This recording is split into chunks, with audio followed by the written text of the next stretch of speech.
technology? Is it a boon or a bane?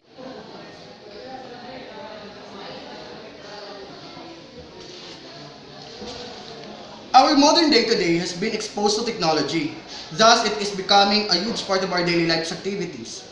Technology is a variety of scope, hence focuses more to teaching and learning process. To have a balance in nature, there will always be a negative to complement the positive. Technology can also be a curse or a boon to everyone. But the question is, what are the consequences of the use of technology on relationships, living, learning, or life? First, technology is a boon for it is a blessing for a man. With technology, there is a lot that we can do then, which we could not do then. Technology contributes much to the improvement of the teaching learning process and to the humanization of life. Put an emphasis on that. But when not used properly, technology becomes a detriment to learning and development. Example, it can destroy relationships, erode marital relationship. A question that the introduction of a new medium of instruction like technology would have an enormous impact on the traditional classroom. The teacher incorporating new technology and trying new things, students become more engaged and interested. It allows us to see the whole world, or we can go places even without a cost. Education, technology is Bane with the learner is made to accept as gospel truth information they get from the internet. The learner searches the internet for pornography, and the learner has an uncritical mind on images floating on televisions and computers that represent modernity and progress.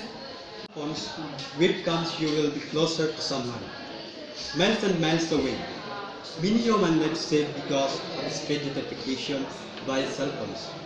The teaching and learning can be more novel, stimulating, exciting, and engaging with the use of multimedia in the classroom. With TV, you can watch events as they happen all over the globe. Because of our cell phones, we spend most of time in the classroom or workplace texting, checking their FB status, posting insignificant things on other social media accounts instead of investing their time reading of their lessons. Technology, it allows us to create, problem solve, research, collaborate, and internet globally. We have the ability to learn and express ourselves in our individual learning style too. There are advantages to technology. There have been testimonies as to whether technology is doing all the work and not the students. Students had to go to visit the library and sort through books to search for more information. Now, through technology, we can gather all needed knowledge instantly. With the internet, we can accumulate more information quickly and efficiently because we have the variety of resources, while teachers can incorporate more into their lesson plans. Because information can be accessed quickly and displayed through multiple mediums through the use of the internet, they refer that the students might not remember information because they can now look it up elsewhere. We are somewhat losing the basic knowledge and reading because we become more dependent on the information we can get. Ciao. Technology in the classroom, teachers' role change as well. Teachers become coaches and less a lecturer. They become facilitator and spend more time individualizing their technologies. As a result, students are given much more individual attention due to the nature of some technologies.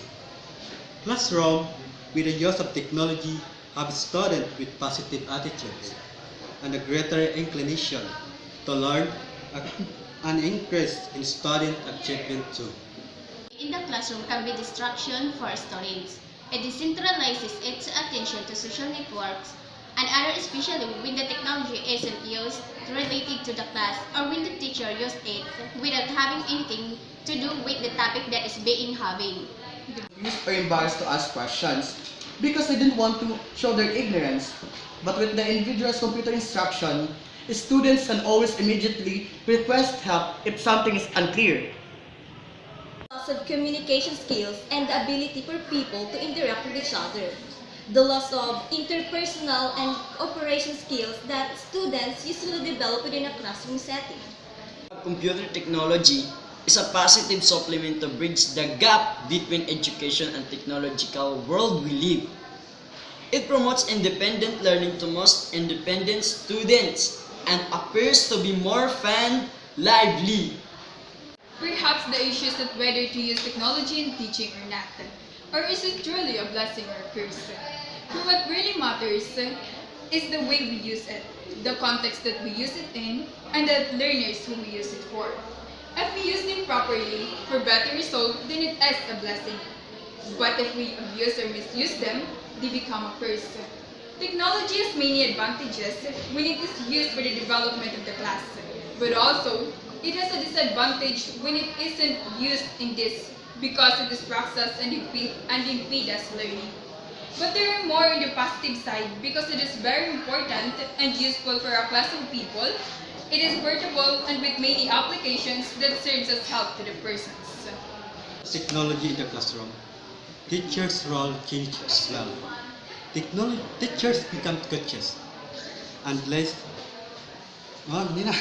Although there are advantages to technology, there have been testimonies that technology as to whether Is it a boon or a bane? Still embarrassed. Embarrassed. Or a bane? They access quickly and displayed through the multiple mediums through the use of the internet. They refer to the students.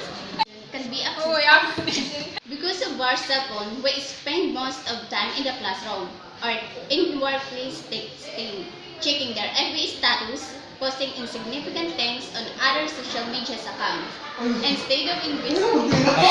Students had to go to visit the library and sort through books to search for more information.